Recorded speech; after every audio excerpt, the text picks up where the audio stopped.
Welcome to Consented, a podcast series by Usercentrics, where we talk to our most trusted partners about all things data privacy, digital marketing, SaaS, and of course, the thing that ties it all together, partnerships. Are you ready? Let's dive in.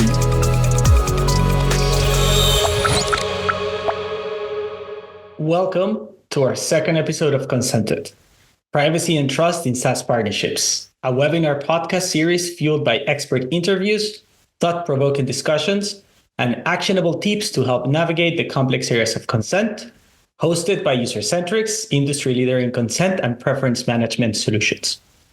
My name is Felipe Iregui, Director of Platform Partnerships at Usercentrics. I will be your host today, and I can't be more excited to guide you through a deep discussion on Google's EU user consent policy.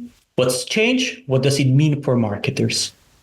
As a quick reminder, Usercentrics Consent Management Platform is a privacy solution that helps websites and apps comply with data privacy regulations in the EU, US, and any other country that has data privacy regulations in place.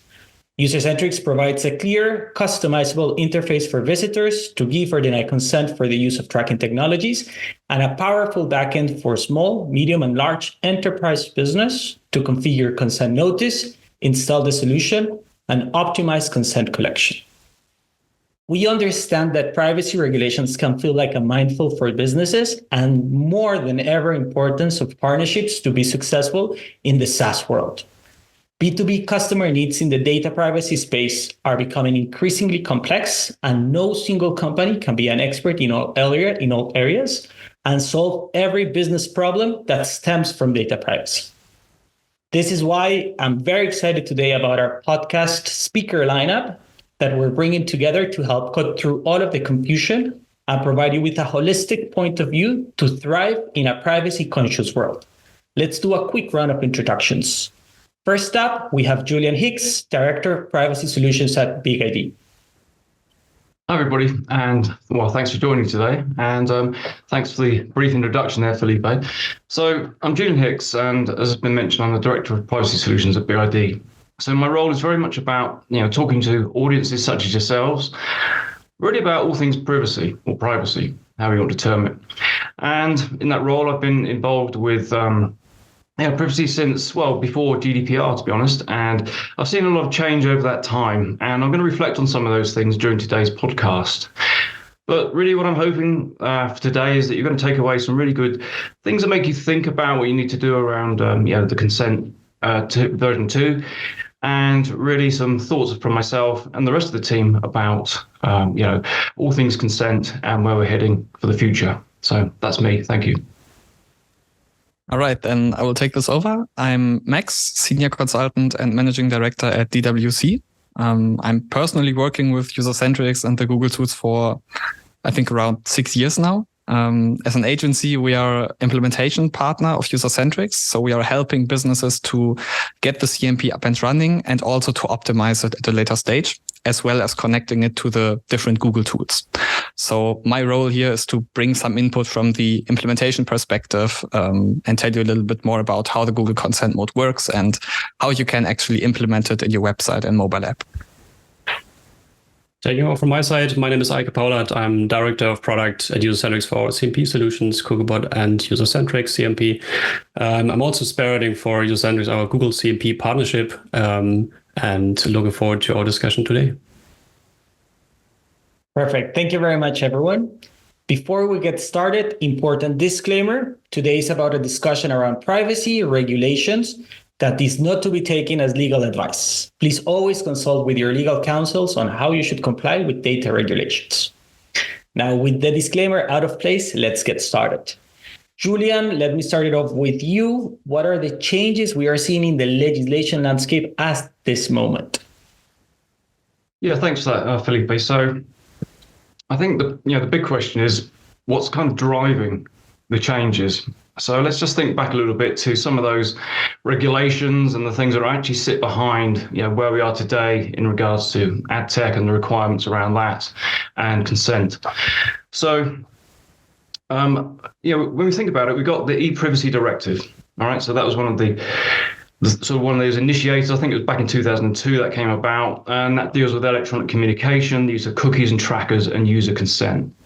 And of course, we can't leave out GDPR and the impact that's had. It's all about reinforcing rights. And again, part of that is around consent and very much rules for direct marketing. And that's had a big impact on the marketplace. And I think Ike might have some thoughts about that. Yes, let me jump in on this. So basically, when we talk about GDPR, then GDPR is definitely like the leading standard impacting also other legislations, right? With GDPR coming into effect in 2018, it lay out the base for a lot of changes that are coming up. And we obviously, as a company, as Usercentrics, as providers of content management platforms, grew with these changes in the market, having clear, seeing more and more legislations also adapting to what GDPR is bringing in, and which makes the whole thing very interesting. And obviously, there are differences in terms of interpretation of legislations when it comes to opt-in versus opt-out challenges, for example. I think we can touch on this later as well. But basically what we see is that GDPR has a big impact and is also driving a lot of decisions in other legislations. Yeah, thanks, Ike. And so building on that theme, of course, in more recent years, we've now got the Digital Markets Act and we've got the Digital Services Act. The key aims of the Digital Markets Act, sorry, I got my words right this morning, or this afternoon. The key aims of the Digital Markets Act include promoting fair competition by preventing designated gatekeepers, such as Google, Amazon, Meta, etc., from anti-competition practices. And we got the idea is to drive more consumer choice and really create more space for companies, smaller companies, to actually be able to compete in what has very much been a dominated market sector.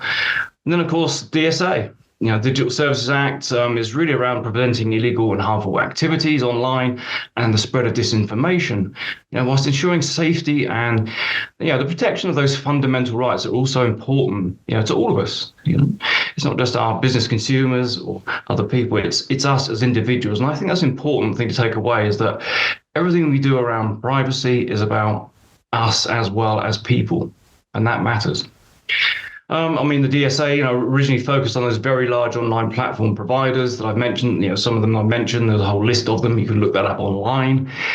But I think more importantly, since the 17th of February, just gone, what's that, a week ago, many others now actually have to adhere to the DSA regulations. And that's putting quite a lot of obligations on many providers of services and platforms out there.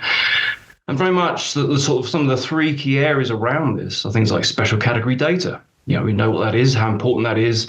And a lot of the profiling under GDPR is actually banned as part of these changes. We need to think about what we're doing with minors. Are we marketing to minors? How might we be profiling them?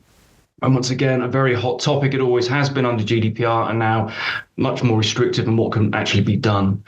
And then, of course, transparency. It's always about informing, the data subjects. It's a strange sort of word, data subjects, but the individuals, the people out there that consume and use our resources. It's about informing them, keeping up to date, letting them have notice and choice about what they need to do. We know these things.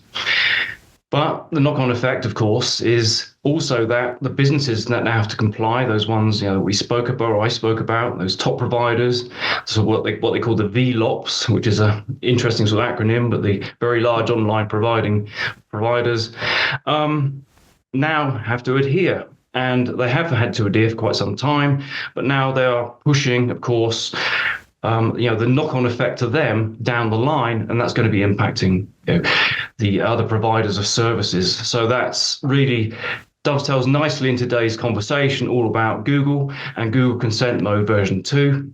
With that, I'll stop talking. I think I've said enough. Hand it back to the rest of the team to give you much more information. Thank you. Yeah, thank you, Julian. I think that's key. That's a great summary and as well a good segue, right? Today, we're concentrating on DMA, and particularly one of the gatekeepers, Google's decision and actions in terms of how to interpret and manage the regulation. So in their announcement, Google says that there are upgrades to consent mode, which had already been launched, right? It is more of an upgrade of an existing product that they have. that this has impact for Google Ads, Google the marketing platform, and Google Analytics that may require immediate action to preserve ad personalization features from March 2024. This is taken directly from Google Words. So as always, it's interesting to dig into what this really means. So let's have a look. This is a question for everyone. What exactly does this announcement mean for businesses using these Google services? Okay, so maybe I can kick this discussion off because the things that most people are probably interested in are Google Consent Mode because of the already mentioned deadline in March. This is also the biggest change that every business should consider here when you're using either Google Analytics, Google Ads, DoubleClick, or other tools of the Google marketing platform. As Julian mentioned earlier, the DMA is forcing bigger companies like Google to collect information about how user consent was given when they are processing PII for their customers. Up to now, this was not the case. So up to this point, you as a business or you as a website provider are responsible for collecting the consent for your data processing. Google did not really care about that. They will track the data of your users if you're allowing them to do that. What changes now is that there is a shared responsibility between you as a website operator and Google as a marketeer or analytics provider that will collect data on the website. So Google needs to make sure that the collected data is actually collected with consent. That's the important change right now and the reason for the Google Consent Mode. The consent mode is basically the technical way of how Google tackles that problem. That's why they are pushing their customers to implement it. And the consent mode itself basically works as a kind of communication layer between a proper consent management platform and the Google marketing tools that we are speaking about. In the reality, it works in a way that the CMP, for example, Cookiebot or Usercentrics, are sending consent signals about specific kinds of data processing to the Google tools that are also running inside the browser of the user. For example, there's a signal that tells Google that the data that they may collect through Google Analytics is consented because the user has accepted analytics tracking and analytics data storage previously through the CMP. For those of you who are a little bit more familiar with consent mode already, you already know that there is a basic and an advanced implementation. We will cover that later. But the important piece for now is that the most important, the crucial part of that implementation is the consent management platform, as it's the main communication layer or the main component that collects the consent and sends it to Google. Yeah, let me maybe take over here, Max. So yes, you're completely right. I mean, all of these topics in implementation of consent mode is also a little bit depending on how you implement your CMP. And for everybody who is not working with a consent management platform today, also sees in the communication from Google that it's playing a very crucial role in how to install consent mode and how to send signals to Google. Maybe as a general overview here for all listeners that are maybe not so familiar with CMPs yet. In the end, a CMP, in short, is helping providers of websites, apps, or other devices to collect and maintain consent by their users. In the end, we are serving all different requirements from the privacy legislations, especially around consent collection, blocking of non-essential service provider consent, as well as storing consent for proof in the end. In case of an audit, in case you need to prove that consent was given in the right way and for what services.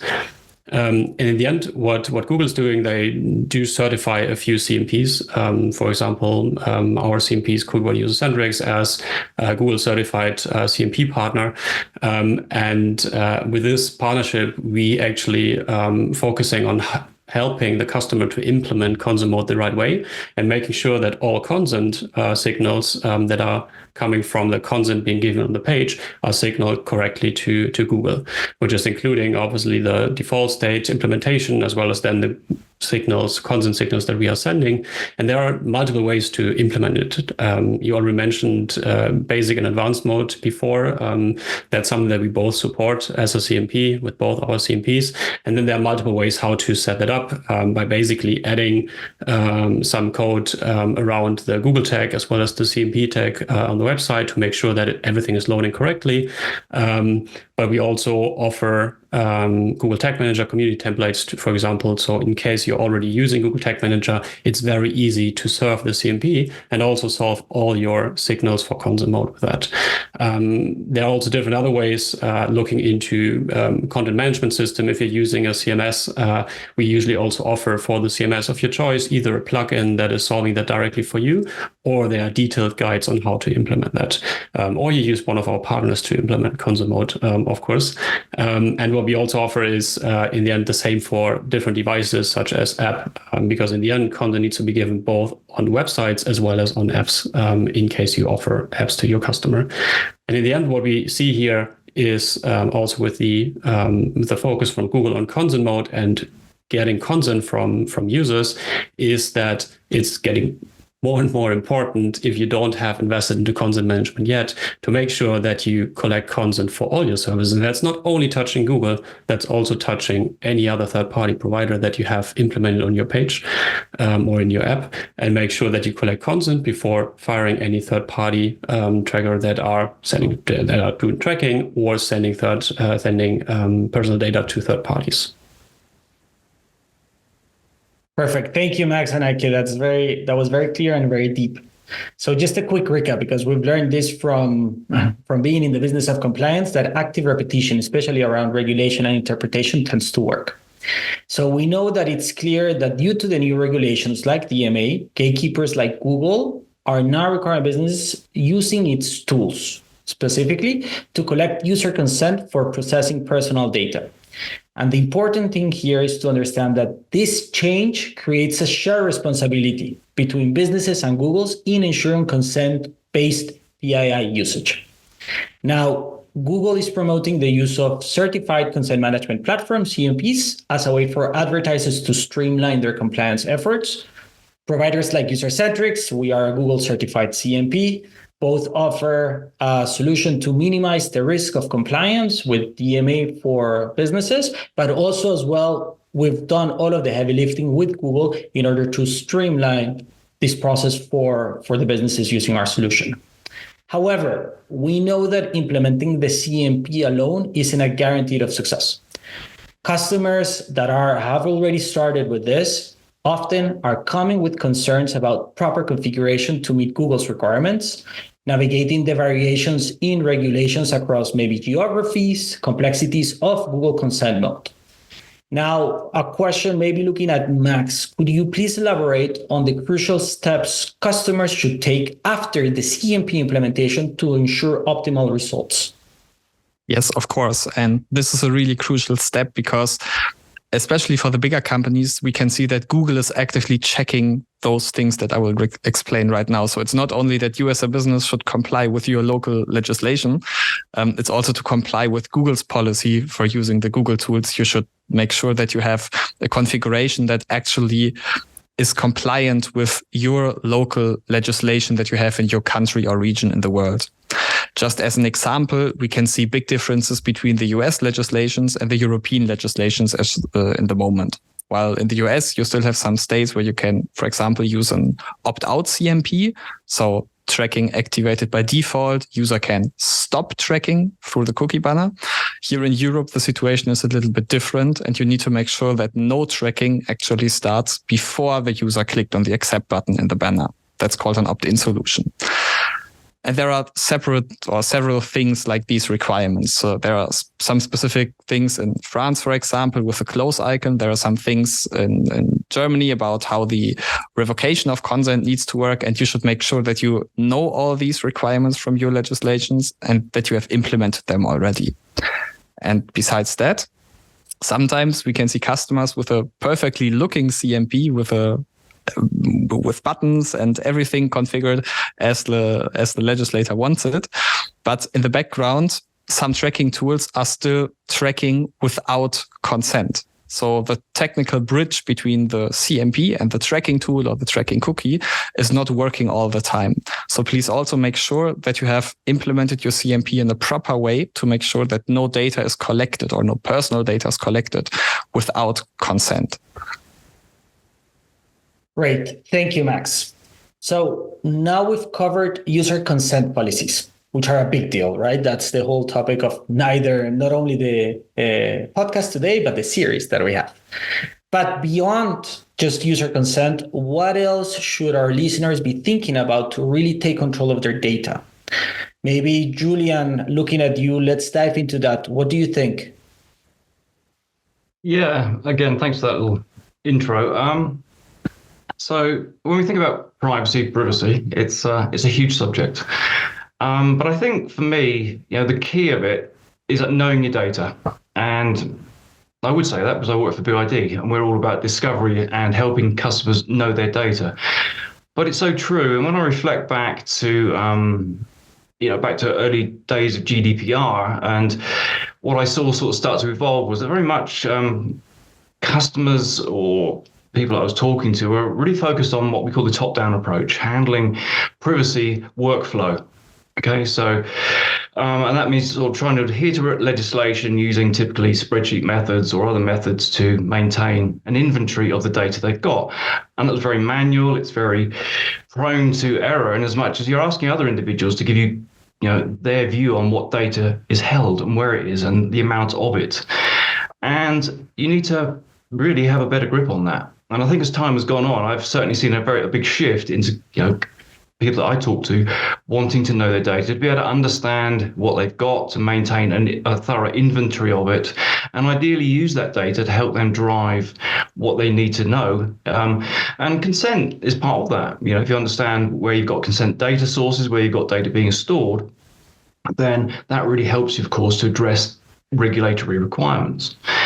So, going back to my sort of analogy around, well, not analogy, but my actual facts around GDPR in 2018, what I did see initially was a huge growth in cookie banner solutions.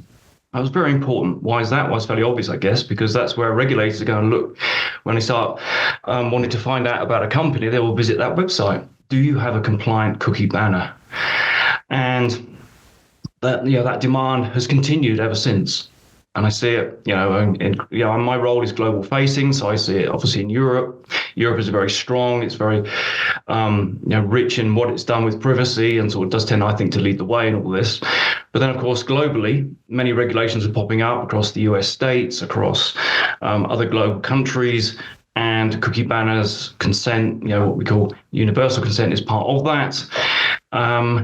But importantly, also operationalizing, the day-to-day activities of what the privacy professional wants to do, and to help them do that, to deal with things such as assessments, because they're part of regulations, records of processing activity.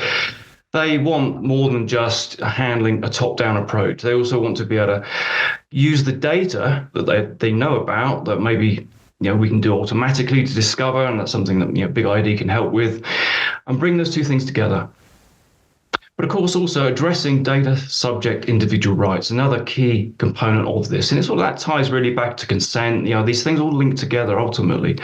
So, there's three areas initially: cookie banner solutions, operationalizing, and addressing data subject individual rights are very key to the early days of GDPR, and they continue to be, very strong in that space, along with other elements around privacy management. So again, as I said, the missing component in those early days really was knowing your data. And that's where Big ID was born. That's what Big ID does very, very well and continues to do so today, is helping you discover the data you've got from the bottom-up approach, and then aligning it with those workflow processes top-down. So again, when you're confident about your privacy programs you've got in place, your business can be confident in how you're complying. And GDPR has been very much the catalyst for, of course, all these global regulations. As I mentioned, we see it in the US and globally. And by knowing your data, you're reducing risk by not keeping what you don't need, but importantly, providing to the data subjects what they need to know and giving them that element of control. Okay. So in a similar vein, universal consent is also top of mind. I hear that a lot at the moment from my customers, and I have done for quite some time. And this is where CMP solutions play their part. And that's kind of where we're touching on today, of course, and what we're talking about. Ultimately, the result is a centralized source of truth for consent, reporting, and analysis. And that's so important really for marketing as much as anything. They want to know what their target audience is doing, how they're using consent. But importantly, it's about compliance. We're capturing this information, we're holding it. Are we allowing and providing the correct things for our data subjects, our user community, to feel that they can have trust in us to be compliant and look after their information?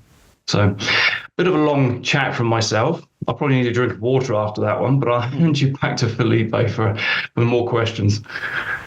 Thank you, Julian. Picking up from what you said last and maybe changing gears a little bit.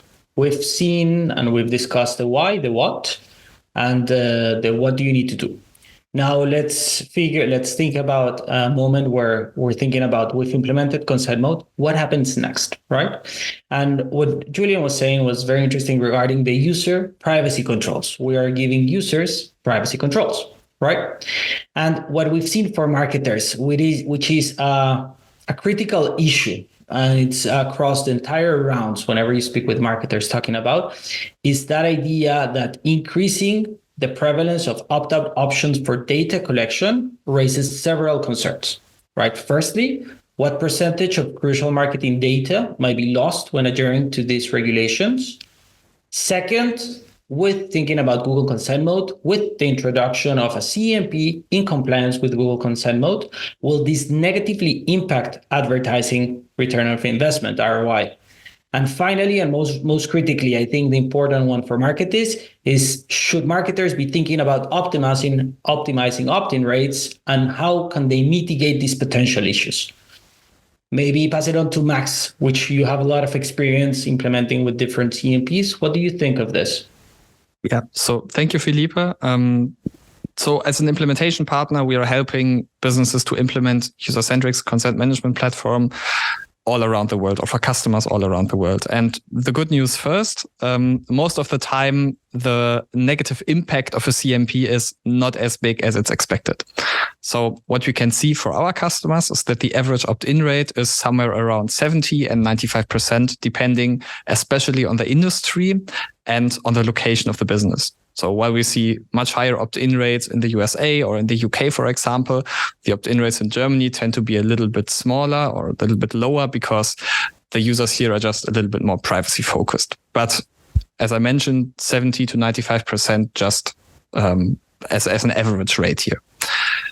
And the good thing about Usercentrics as a CMP is that you can optimize these rates. And as you mentioned, Felipe, as a question, if you should optimize that, absolutely yes. So within Usercentrics, you can find analytics tools to understand your opt-in rate for different kinds of technology, different kinds of websites that you maybe manage with Usercentrics. And you can try to optimize that through things like A/B testing, custom UI elements, clearer and more understandable text, of course, or other things that you can improve inside your CMP banner. And if you do that, you can get more opt-ins out of that. So for our customers, I can say that the optimized CMPs are getting something between 20 and 25% more opt-ins than the non-optimized ones. So if you do that kind of optimization and also a continuous monitoring of the opt-in rate, you will get a lot amount of data, or you will get personal data from the biggest part of your audience. And if you say that this is not enough and that you have a business that requires data to work with and do digital marketing with that, then you also have different approaches, like, for example, the advanced implementation of Google Consent Mode to track some basic information from those unconsented users as well. The way Google handles that with the advanced mode is that they are trying to collect basic informations that are not considered as PII because they are not personal information, just basic information about what people are doing on your website or in your mobile app. And they are trying to track that information without using any kind of browser storage like cookies or sending PII like IP addresses through that process. And we think combining the advanced implementation with server-side tagging together is a good approach of filling this gap between the 70 to 95% customers that will accept the CMP and the total amount of your customers that you want to get data from. Good. So follow-up question and a quick round for everyone.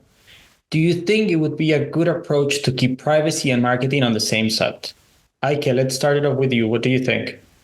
Yes. So with Usercentrics, we strongly believe that organizations need to embrace data privacy and build trust with their users. And that's something that you can do by being transparent and giving the freedom of choice.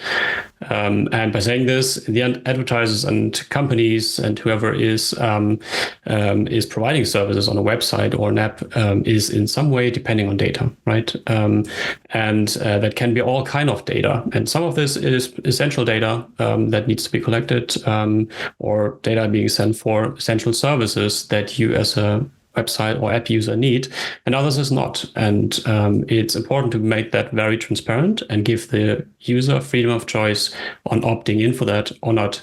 And in the end, what you will get on the other hand is, if you be transparent, if you build up this trust, you also see that you get opt-in for the data that you actually need to succeed, which is the interesting parameter here, right? So by embracing privacy, by building up the trust with the users, you can also get something back, or you will get something back from your users, because they're more likely then to share the data with a trusted service.